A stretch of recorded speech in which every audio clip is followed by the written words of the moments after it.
हाय। विज्ञान ज्ञान संज्ञान के सभी हमारे प्यारे प्यारे दर्शकों को मेरा यानी अशोक श्रीवास्तव का सादर नमस्कार। आपने हमारे वीडियो देखे, पसंद किए, बहुत अच्छा लगा। आपका सहयोग मिलता रहेगा आगे भी, इसी की अपेक्षा है। कुछ सुझाव अगर हों तो ज़रूर दीजिए, हम अपने चैनल को उसमें इंक्लूड करेंगे, उसको और इम्प्रूव करेंगे। अच्छा लगता है तो लाइक शेयर सब्सक्राइब ज़रूर कीजिए, इससे हमारा हौसला बढ़ेगा। आज का विषय है एक्सरे। एक्सरे के बारे में मैं कुछ जानकारी दूंगा। कुछ आपको आते हैं, कुछ हो सकता है कि कुछ इंटरेस्टिंग चीज़ आपको मालूम पड़े, अच्छी लगती है तो ज़रूर पसंद कीजिए। एक्सरे क्या है? एक तरह का इलेक्ट्रोमैग्नेटिक रेडिएशन है। ये मैन मेड पहला रेडिएशन है। नेचुरल भी होते हैं, मैन मेड भी होते हैं। ये मैन मेड है। इसकी खोज 1895 में विलियम करांडो रॉन्जन उन्होंने किया था। साइंस में एक बहुत अच्छी चीज़ हमने देखी है कि जो भी उपयोगी आविष्कार होते हैं उनके नाम पर उसकी खोज या उसके किसी न किसी पार्ट का नाम जरूर रख दिया जाता है। बहुत सारे एग्जाम्पल आपने देखे होंगे। रमन इफेक्ट है, रंजन है जो कि रेडिएशन का यूनिट है, मैडम क्यूरी के नाम पे क्यूरी है जो कि स्ट्रेंथ बताता है अलग अलग रेडियो एक्टिव सोर्स का। तो इस तरह उनको सम्मान देने के लिए उनका नाम का इस्तेमाल किया जाता है। अभी हम आते हैं टॉपिक पर, एक्सरे पर। कभी भी किसी का कुछ टूट फूट होती है तो सबसे पहले डॉक्टर बोलते जाओ जाके एक्सरे करा लो। ऊपर से आपको कुछ नहीं दिखता, अंदर क्या है। जब अंदर की स्टडी करना पड़ती है तो हमें एक्सरे की ज़रूरत पड़ती है, किसी और टेक्निक की ज़रूरत पड़ती है। ये सबसे साधारण, सबसे कन्वीनियंट तरीका है। तो एक तो हो गया आपका इन्वेस्टिगेशन के लिए, आपको देखने के लिए कि अंदर क्या है, क्या गड़बड़ है, कहाँ है। इसमें एक्सरे है एक्चुअली क्या है, कैमरा टाइप का है, फोटोग्राफी जैसा ही है। फोटोग्राफी में क्या होता है, सामने से रिफ्लेक्शन आया, आपका चेहरा आया, सामने कैमरे में एक फिल्म लगी हुई है, आपका प्रतिबंध उसमें आ गया। एक्सरे में ट्रांसमिशन टाइप का होता है, मीन्स रेडिएशन आया, आपको क्रॉस किया, आपके पीछे फिल्म लगी हुई है, उसमें इमेज बनी, उसको आपने डेवलप किया और इन्वेस्टिगेशन पूरा हो गया। अभी इसको यूज़ कहाँ कहाँ होता है? ये बहुत जगहों पर यूज़ होता है। आप एयरपोर्ट जाएंगे, आपका बैगेज वगैरह स्कैनिंग होगा। आप हॉस्पिटल जाएंगे, वहाँ पर होगा। आप ट्रीटमेंट के लिए जाएंगे, वहाँ पर होगा। इस तरह मल्टीपल यूजेज हैं उनके। तो एक्सरे के मेन यूजेज है detection, investigation, sterilisation and treatment. इनको एक के बाद एक हम कवर करेंगे। आपका इन्वेस्टिगेशन पार्ट मैंने थोड़ा सा बता दिया कि आपका जो इंटरनल पार्ट है, इंटरनल इंजरी है या कुछ है, उसके लिए आपका इन्वेस्टिगेशन के लिए एक्सरे किया जाता है। उसके बाद आता है डिटेक्शन। कहीं कोई सामान गुम गया है, खो गया है, या एक्सप्लोसिव है, या किसी ने चोरी से सामान डाले हुए, तो कैबिन बैगेज या इस टाइप के बहुत सारे ऐसी जगह है जहाँ पर हम एक्सरे को यूज़ करके उनको डिटेक्ट करने की कोशिश करते हैं। इसके बाद आता है स्टरलाइजेशन। आपको पता है जैसे आपका सर्जिकल कॉटन है या दूसरी ऐसी चीज़ें हैं जिसको आप स्टीम से स्टरलाइज नहीं कर सकते, उसके लिए वो ख़राब हो जाते हैं। तो उस केसेज में हम स्टरलाइजेशन के लिए भी एक्सरे या रेडिएशन का इस्तेमाल करते हैं। रेडिएशन से बेसिकली क्या है, आपके जो जीवाणु हैं वो ख़त्म हो जाते हैं। एग्जैक्टली ख़त्म तो नहीं होते, उनको स्टरलाइज कर दिया so they can not reproduce that. तो इसके लिए स्टरलाइजेशन में इसको यूज़ करते हैं। अलग अलग के ट्रीटमेंट हैं, उसमें इस्तेमाल करते हैं।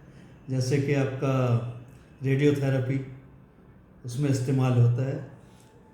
अब कहीं भी कैंसरस पेशेंट है, उनका सेल्फ किल करने के लिए, या अगर छोटी सी जगह पर कैंसर डेवलप हो रहा है उसको न्यूट्रलाइज करने के लिए हम एक्सरे या रेडियोथेरेपी इस्तेमाल करते हैं।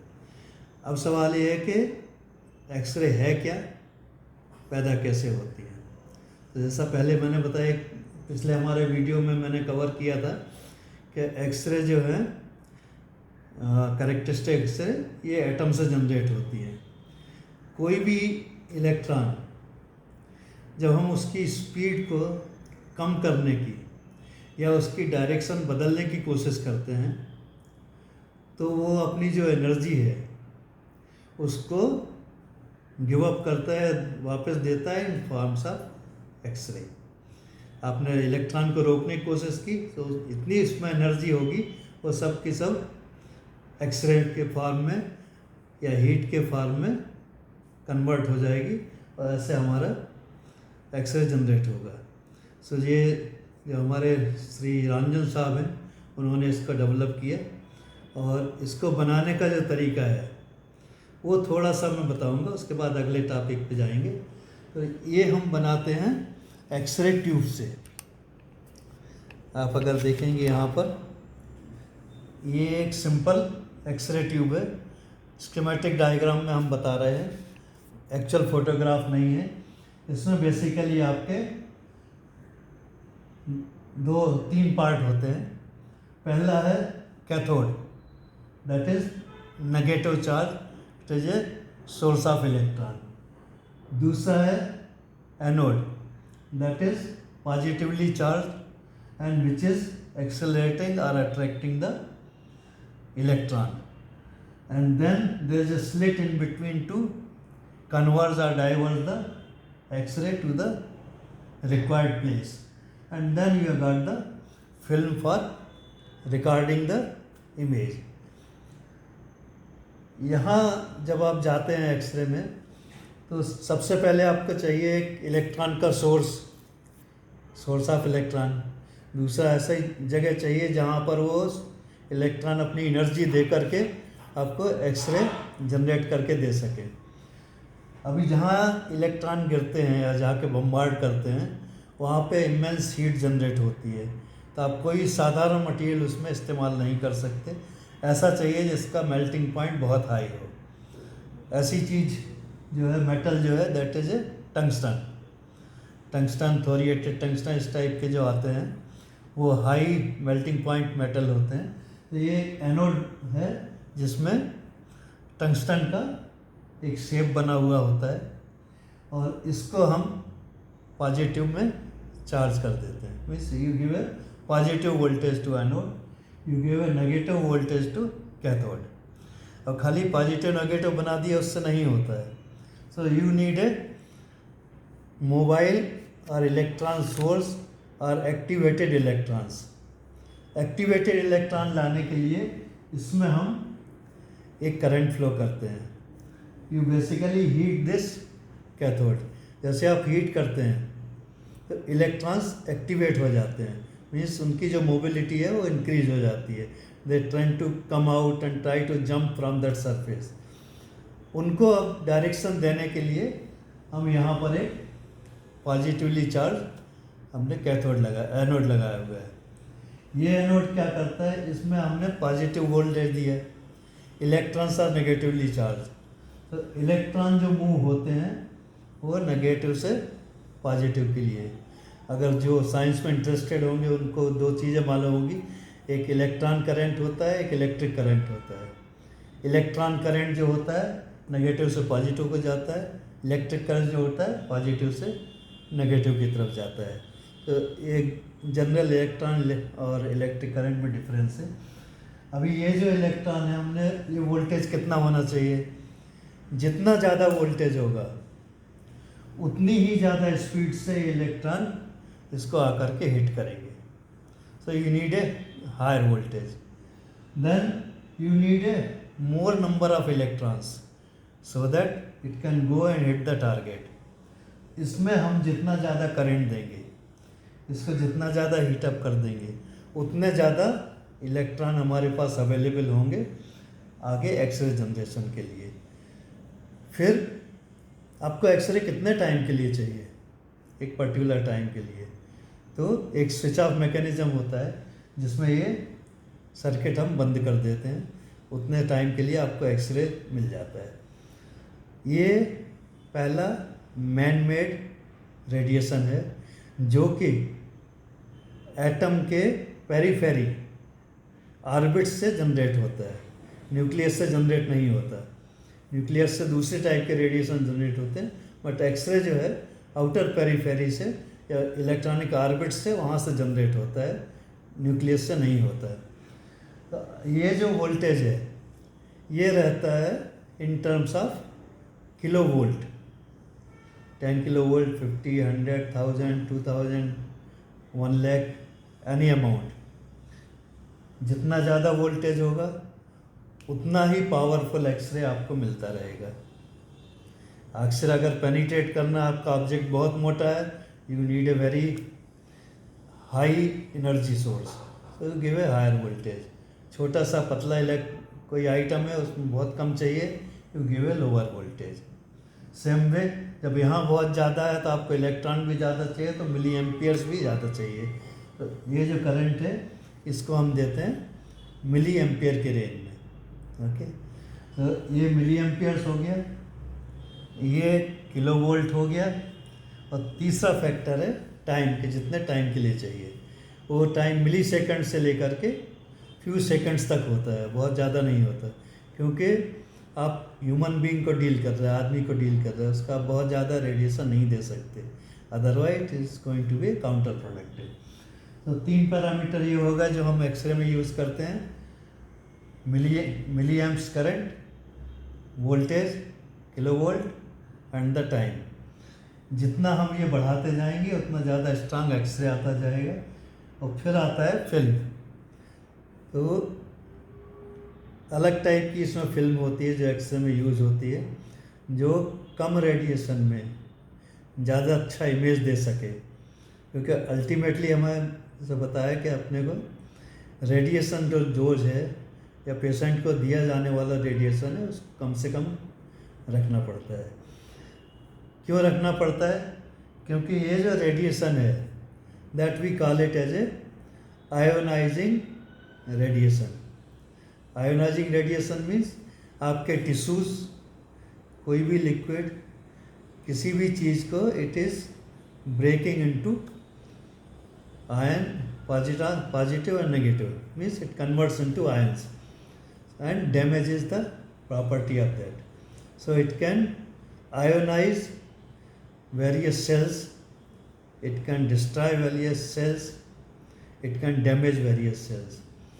वो अवॉइड करने के लिए हम इसको मिनिमम टाइम के लिए रखते हैं। आपने देखा होगा यहाँ पे जब हम रेडियोथेरेपी देते हैं तो जो डोज बहुत हाई होता है, और it is restricted to very small area. जहाँ अगर आपका छोटे से एरिया में जब भी कैंसर होता है, केवल उसी को हम रेडियोथेरेपी से ट्रीट करते हैं। उससे बड़ा होता है तो use some different methods for treating it. आपने देखा होगा जिसको रेडिएशन देता है, जहाँ पर देते हैं वो जगह एकदम काला हो जाता है, मार्क किया होता है, बेसिकली जल जाता है। सो it has got very high or very dangerous side effects also. It is given under a strict medical supervision. किसको कितना चाहिए, कहाँ पर चाहिए, कंसनट्रेटेड चाहिए, एक पर्टिकुलर सेल में चाहिए, ये सब चीज़ें डॉक्टर्स एंड रेडियोलॉजिस्ट मिलकर डिसाइड करते हैं कि उनको कितना देना चाहिए। अभी इसमें हमने उसके वेरियस यूजेस बता दिए कि डिटेक्ट करने के लिए, इन्वेस्टिगेशन के लिए, स्टरलाइजेशन के लिए एंड ट्रीटमेंट के लिए। डिफरेंट पर्पस के लिए डिफरेंट डोज है, डिफरेंट मशीन्स हैं और डिफरेंट जगह है जहाँ पर हम इसको यूज़ करते हैं। बहुत सारे आपको एग्जांपल दिखा दिए जहाँ पर हम एक्सरे यूज़ करते हैं पता करने के लिए, एक्सप्लोसिव वगैरह डिटेक्ट करने के लिए, छुपी हुई चीज़ें पता करने के लिए, छुपे हुए सामान को पता करने के लिए। We are all using that. कोई भी चीज़ या कोई भी रेडिएशन या कोई भी ट्रीटमेंट,